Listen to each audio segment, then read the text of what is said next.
রুমা গুহ ঠাকুরতা হলেন একজন প্রখ্যাত অভিনেত্রী এবং গায়িকা। অভিনেত্রী ও গায়িকা এই দুটি পরিচয়ের পাশাপাশি আর একটি পরিচয়ের জন্যে রুমা বিখ্যাত। তা হল তিনি স্বনামধন্য গায়ক কিশোর কুমারের প্রথম পত্নী ছিলেন।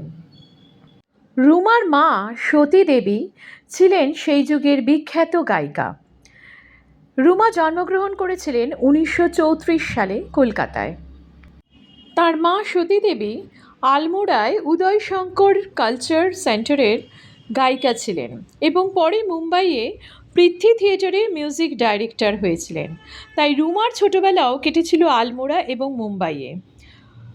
উদয়শঙ্করের কাছে রুমা শিখেছিলেন নৃত্য এবং মায়ের কাছে গান। তাই খুব ছোটবেলা থেকেই তিনি একটা শিল্প আবহের মধ্যে বড় হয়েছিলেন। উদয়শঙ্করের একাডেমির সাথে বিভিন্ন জায়গায় শো করতে যেতেন শিশু রুমা। আহমেদাবাদের একটি অনুষ্ঠানে তিনি প্রথমে নাচ করলেন এবং তারপর গান গাইলেন। সেই দিন দর্শকের আসনে বসেছিলেন ভারতীয় চলচ্চিত্রের কিংবদন্তি নায়িকা ও বম্বে টকিজের কর্ণধার দেবিকা রানী। তার পছন্দ হয়ে গেল রুমাকে, ফলে নাচ গানের সাথে অভিনয়ের সুযোগও চলে এলো রুমার কাছে। 1944 সালে হিন্দি ছবি জুয়ার ভাটায় একটি নাচের দৃশ্যে প্রথমবার 10 বছরের রুমাকে দেখা গেল। প্রসঙ্গত উল্লেখ্য, এই ছবিতে প্রথমবার দিলীপ কুমারকেও দেখা গিয়েছিল। এরপর মশাল, আফসার, রাগ রং ছবিগুলোতে ছোট ছোট চরিত্রে অভিনয় করেছিলেন রুমা। এইভাবে তার মুম্বাইয়ের জীবন শুরু হলো। এরপর 1950 সালে বম্বে টকিজ তৈরি করলো একটি ডাবল ভার্সন ছবি, হিন্দিতে রজনী, বাংলায় সমর। বঙ্কিমচন্দ্রের কাহিনী ছিল, পরিচালক ছিলেন নিতিন বসু। ছবিটি খুব জনপ্রিয় হলো। এই ছবিতে সমবেত কণ্ঠে অন্যতম ছিলেন কিশোর কুমার এবং এই গানের সঙ্গে নাচের দৃশ্যে নর্তকীদের মধ্যে একজন ছিলেন রুমা। এই সংযোগ থেকেই পরিচয় ঘটল কিশোর কুমার এবং রুমার। তারপর প্রণয়, অবশেষে পরিণয় 1951 সালে। 1952 সালে পুত্র অমিত কুমারের জন্ম।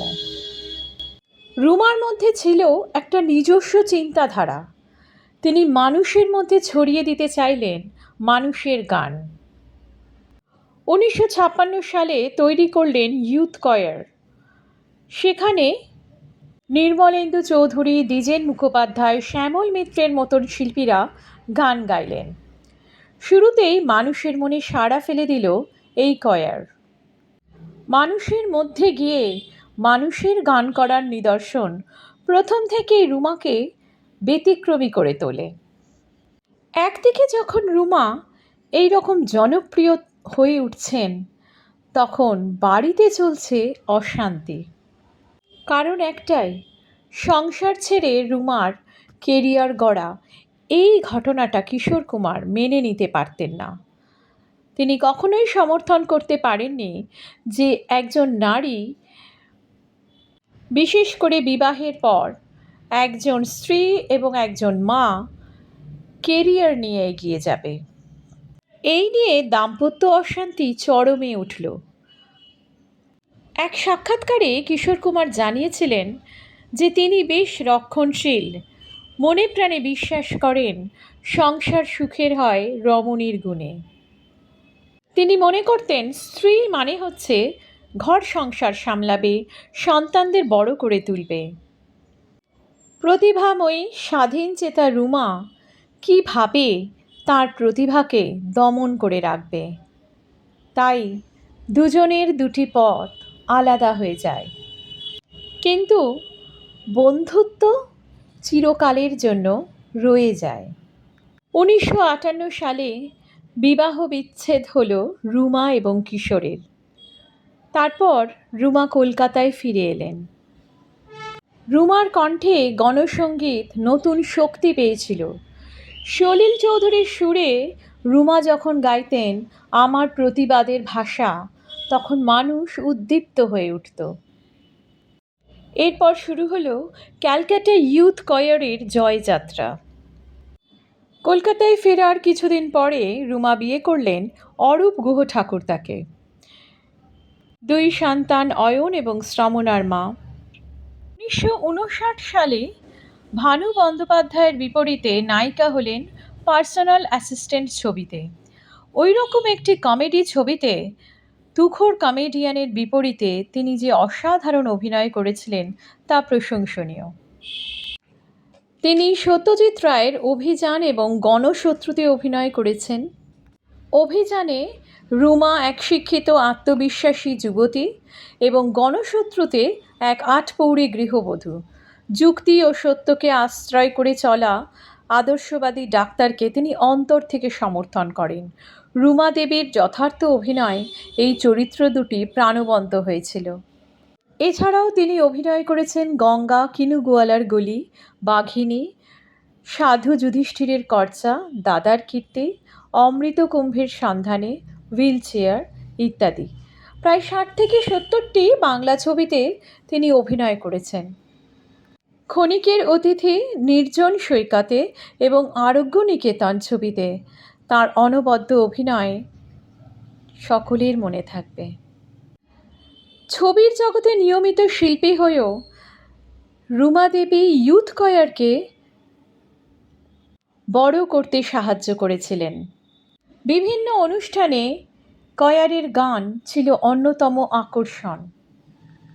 ভারতবর্ষ সূর্যের এক নাম, পথে এবার নামো সাথী, একদিন সূর্যের ভোর, এসো মুক্ত করো ইত্যাদি অজস্র গান উপহার দিয়েছেন। আরেকটি গান, যে গানটির কথা না বললে সব কিছু অর্থহীন হয়ে যায়, সেটি হলো বিস্তীর্ণ দুপারে ও গঙ্গা বইছ কেন। এই গানটি সুর দিয়েছিলেন ভূপেন হাজারিকা, বাংলা রূপান্তর করেছিলেন শিবদাস বন্দ্যোপাধ্যায়।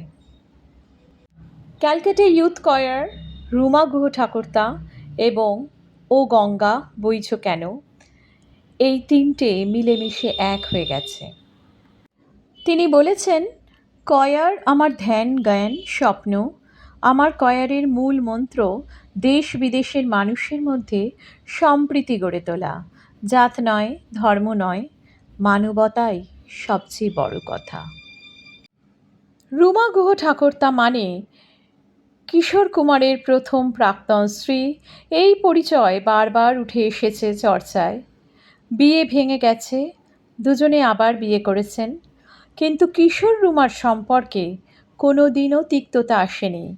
তাদের বন্ধুত্বের অটুট বন্ধন আজীবনকাল ছিল। এমনকি রুমা পরবর্তী বিয়ে যে করেছিলেন, তার দুই সন্তান অয়ন এবং শ্রমণার সঙ্গেও কিশোর কুমারের খুব সুন্দর সৌহার্দ্যপূর্ণ সম্পর্ক ছিল। একটি সাক্ষাৎকার থেকে জানা যায় যে শ্রমণা কিশোর কুমারকে বাপি বলে সম্বোধন করতেন। তার সাক্ষাৎকার থেকে জানা যায় কিশোর কুমার বাঙালি খাবার খুব পছন্দ করতেন এবং সেই কারণে রুমা তাঁদের রাঁধুনি মদনদাকে মুম্বাইয়ে কিশোর কুমারের কাছে পাঠিয়ে দিয়েছিলেন। 80 দশকের শুরুর দিকে কলকাতায় এসে কিশোর কুমার হৃদরোগে আক্রান্ত হয়েছিলেন। মাসখানেক ছিলেন, হাসপাতাল থেকে ছাড়া পাওয়ার পর হোটেলে থাকতেন। সেই সময় কিশোর কুমারের চতুর্থ স্ত্রী লীনা চন্দ্রভারকার রুমাদের বাড়িতে থাকতেন। তাই দুই পরিবারের সম্পর্কটা খুবই সুন্দর ছিল এবং পরবর্তীকালেও বয়সকালে যখন রুমা অসুস্থ হলেন, তখন অমিত কুমার রুমাকে কিশোর কুমারের বাড়িতে নিয়ে গিয়েছিলেন এবং সেখানে লীনা চন্দ্রভারকার, অমিত কুমার ও তাঁর স্ত্রী সকলে মিলে রুমার সেবা করেছেন। লুকোচুরি ছবিতে কিশোর কুমারের সাথে রুমার দ্বৈত কণ্ঠে এই তো হেথায় কুঞ্জ ছায়ায়, এই গানটির মতো অনবদ্য গান ভাবা যায় না। রুমার মধ্যে একটা অন্য রকমের প্রত্যয় ছিল, দৃঢ় চেতা একটা ব্যক্তিত্ব, যা ফুটে উঠেছে তাঁর গণসঙ্গীতের মাধ্যমে। সঙ্গীত জগতে তিনি এক নতুন অধ্যায় শুরু করেছিলেন। তিনি সঙ্গীত জগৎ এবং অভিনয় জগৎ দুই ক্ষেত্রেই নিজের স্বতন্ত্র পরিচয় গড়ে তুলেছিলেন। তাঁর কাজ আজও বাংলার সংস্কৃতির এক মূল্যবান অংশ।